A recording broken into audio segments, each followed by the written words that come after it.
Tiems, kam geriausias kvapas pasaulyje yra svylanti guma, driftas svajonių sportas. Atvykęs į trasą gali išeiti apsvaigęs nuo dūmų. Skubame duoti vieną patarimą. Niekada į driftą neikite apsvilkę baltais drabužiais. Nuo padangų plyštanti guma padengs jūsų rūbus dulkių sluoksniu. Apie tai, kas patenka jūsų plaučius, taip pat geriau negalvoti, nes juose bus pilna nuosėdų, kurios kadaise vadinosi Bridgestone, Goodyear, Michelin ar Federal. Taip, padangų likučiai patenka į orą, kuriuo jūs kvėpuojate. Trumpiau tariant, atvykę į trasą, jūs kvėpuojate driftu.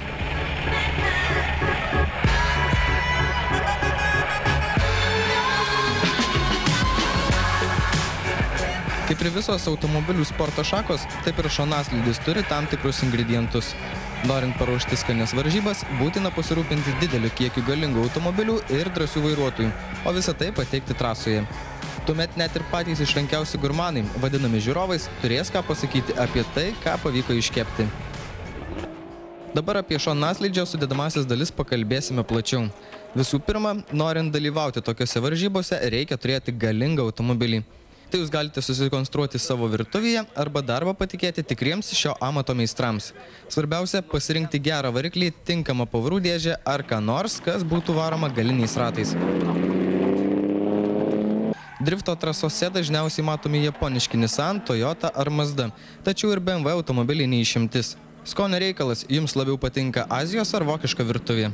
Nepaisant to, kokį automobilį vairuojate, jo įdaras gali būti bet koks. Drifto trasoje neretai galima išvysti tikrų Frankensteino vardo vertų automobilių, todėl niekada nepasitikėkite tuo, ką mato jūsų akys, nes vokiška dešrelė gali būti įdaryta japoniška žuvimi.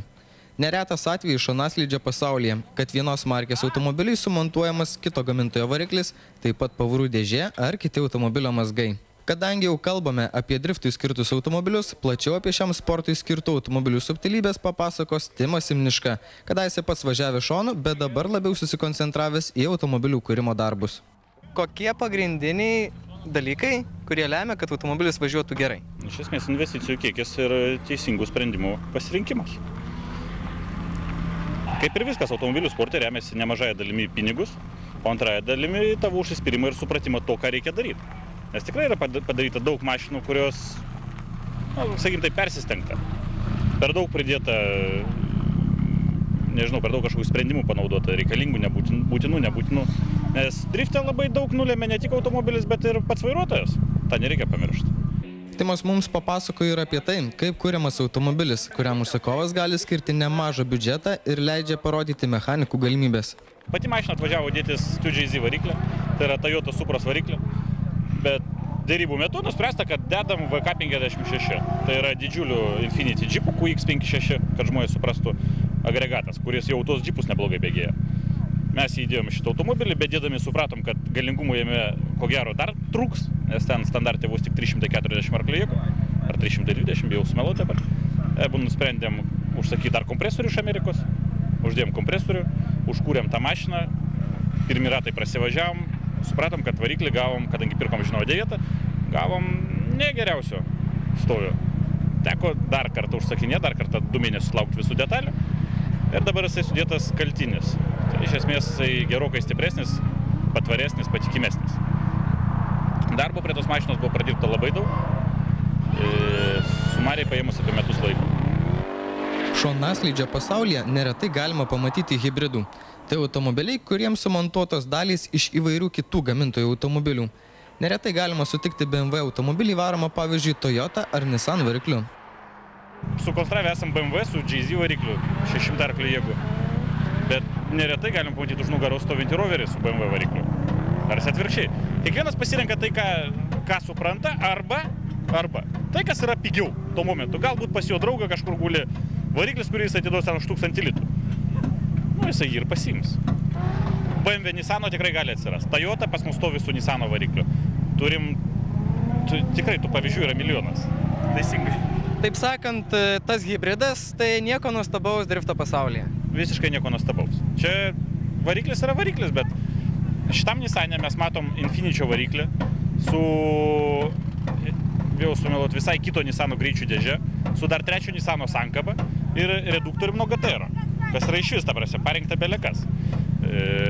Neretas Nissanas važiuoja su BMW greičių dėžėm Lietuvoje. Tas hybridizavimas yra populiarus, madingas ir visi pasirenka racionalumo sprendimus. Nes vienas gamintojas paleido gerą greičių dėžę, kitas gamintojas gamino gerus variklius. Norėdami konstruoti driftui skirtą bolidą, visada turite pagalvoti, kokį variklį pasirinkti. Kai kurie renkasi atmosferinį, kai kurie turbininį. Tačiau kas geriau? Atmosferinį, tam, kad padaryti identiško galingumo, kainuos gerokai brangiau. Turbininį variklį tu gali pasiekti, sakykim, su GZ, tai už 20-30 tūkstančių litrų tu jau turėsi gerą patikimą galingumą, ten, sakykim, tos apie 400-450 arklių jėgų. Iš atmosferinio vėlgi kita problema, sakykim, jeigu tu ir nusipirksi atmosferinis, irgi išeina už tiek pinigų, viskas gerai, bet reiškia, jo kubatūra bus didesnė arba apskos žymiai aukštesnės.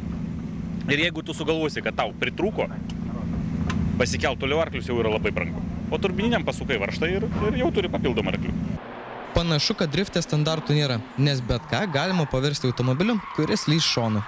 Ar iš bet kokio automobilio galima padaryti driftinį bolidą? Pasaulio praktika rodo, kad taip. Iš mūsų Dačios galima?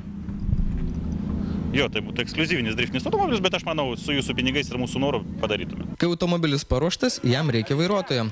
Nors nėra nei amžiaus, nei lyties apribojimų, tačiau šios sporto virtuvėje dažniausiai matomi vyrai. Tuo tarpu moterys viską puošia kitaip. Iš pirmo žvilgsnio gali pasirodyti, kad slysti šonu gali beveik bet kas moka važiuoti automobiliu. Bet taip tikrai nėra. Kaip ir geras kulinaras, taip ir geras vairuotojas turi mokintis. Norint išmokti slysti, reikia daug laiko ir pastangų. Nemaža dalis vairuotojų, kurie važiuoja šonaslydžio trasoje, yra išmėginę ir nemažai kitų sporto šakų. Kai kurie šonaslydžio vairuotojai stengiasi suderinti kelis skirtingus važiavimo ingredientus. Nemaža dalis vairuotojų yra išmėginę ralio ar žiedinių lenktynių virtuvę. Viskas paprasta. Norint būti geru drifto vairuotoju, turi žinoti ir mokėti daugiau, nei kaip tik spausti akseleratorių. Važiuojant žiedinėse lenktynėse visada turi jausti, kuomet automobilis sukimba su asfaltu. Ralyje neretai reikia mokėti slysti šonu, nes kitaip avarija neišvengiama. Tuo tarpu driftas yra per vidurį. Norint gerai važiuoti, reikia pajusti ribą tarp sukibimo ir praslydimo, tinkamu metu paspausti stabdį, pasukti vairą. Apie subtilybės vairuojant drifto automobilį papasakos ne vienerius metus padangų likučiai žiūrovus vaišinantis Andrius Vasiliauskas. Ne viską galima išmokti pačiam. Reikia, kad kas nors pamokintų ir parodytų. Žinoma, pamokos kainuoja, nes reikia ir automobilio, ir padangų. Turėjau gerą tokį kaip ir mokytoją vadinkimą, kuris mane tuom ir užvedė. Mes iš tos pačio vadinkim kaimo, kaip gyvenu rajone. Tai tiesiog elementariai nusipirkau pirmą automobilį, su kurio pradėjau driftinti, kaip vadinam. Dar anksčiau, kai buvo taikos aikštelė tokia, kur mes visi rinkdavomės, važinėdavom. Tiesiog brangus sportas, bet ir malonumas. Vairuoti driftui skirtą automobilį yra tikra rizika. Nedidelė klaida gali kainuoti ne tik automobilį. Vairavimas tai čia baisu, labai sudėtinga, menkiausia klaidelė gali arba brangiai kainuoti, arba tiesiog net ir sveikatą patėti. Čia neveltui saugumas, neveltui šis metais ir susidėjau tos lankus, pasidariau kitą modelį, nes norėjau į seną mašiną investuoti pinigus, bet pagalvojau, kad neverta. Tai pavojingas sportas, todėl vairuotojai turi būti atsakingi. Nors kontaktų sunku išvengti, tačiau reikia pasistengti tiek dėl savo automobilio ir sveikatos, tiek ir dėl kitų. Nors susitarimų tarp vairuotojų nėra, tačiau stengiamasi išlaikyti pagarbą. Nesinori, kad, pavyzdžiui, kiekvienas iš paskos važiuodamas tą mašiną apdaužytų, nes kontaktai, aišku, yra leidžiami.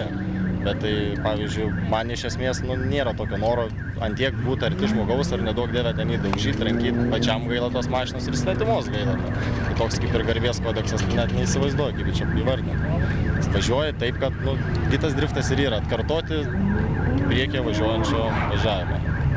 Tokios ir taisyklės. Čia kiekvienas visą vaiką važiuoja.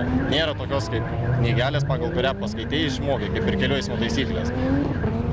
Įsilaikiai teisės ir važinėjai pagal taisyklės. Čia kaip moki, tai važiuoja. Vairuoti taip, kad automobilis slystų šonu gali bet kas, tačiau ir tam reikia sugebėjimų ir treniruočių. Kaip sako Andrius, svarbiausia turėti noro.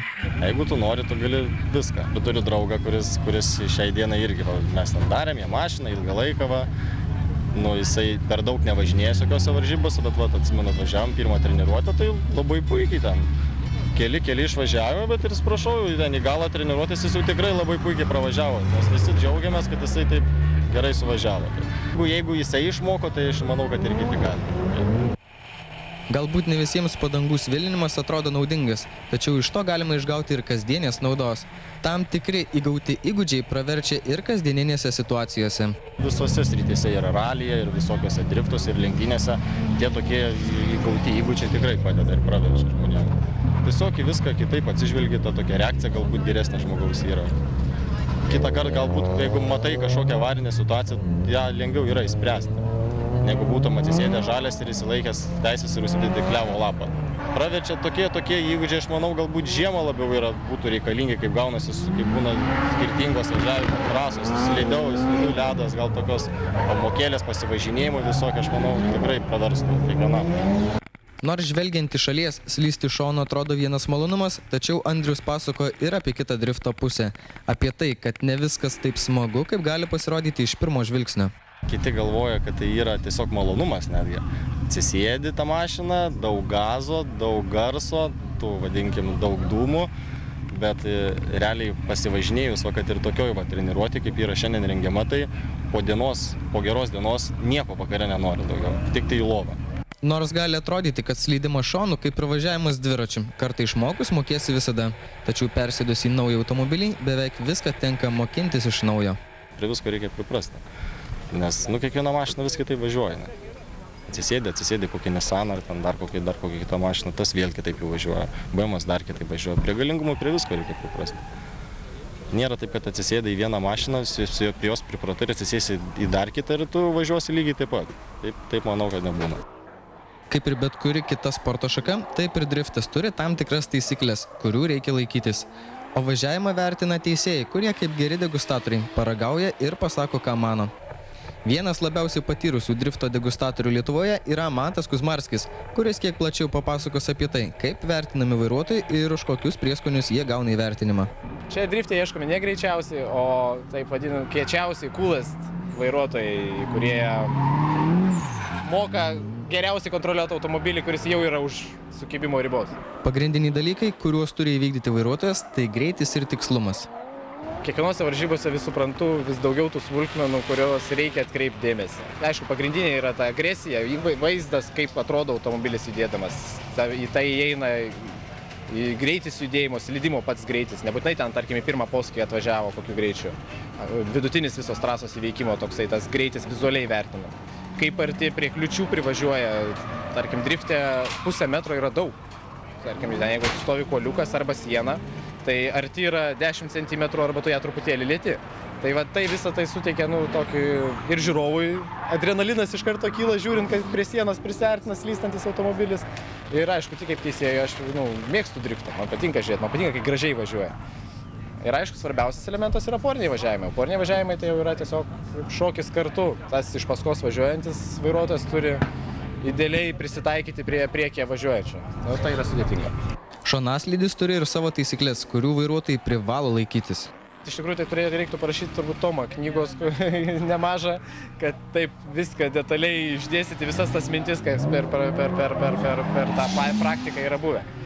Bet vėlgi, yra kiekvienai trasai truputėlį skirtingai. Todėl vairuotojai yra visada aiškinama jiems, kaip turim, ko nori iš jų teisėjai, kur norim, kad jie važiuotų, kur automobilis traso kiekviena metrė būtų. Suprasti reikia driftą. Tai yra garbingas sportas. Vairuotojai turi gerbti vienas kitą. Taip, norėčiau sakyti, kad tai yra, jeigu Europoje tai turėtų būti riteriškas požiūris į savo priešininką, kadangi kilęs vis tiek daugiau iš Japonijos, tai samurajiškas.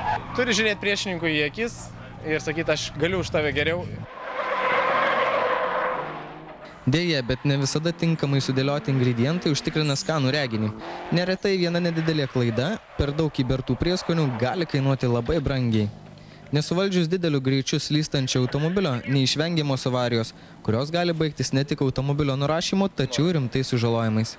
Būtent dėl šios priežasties drifto saugumo reikalavimai išties aukšti. Norintys dalyvauti tarptautinėse varžybose, sportininkai turi sumontuoti homologuotus saugos lankus, kuriuo užtikrina vairuotojo saugumą avarijos atveju. Kita vertus, žiūrovams tai tik papildomas adrenalinas ir reginys.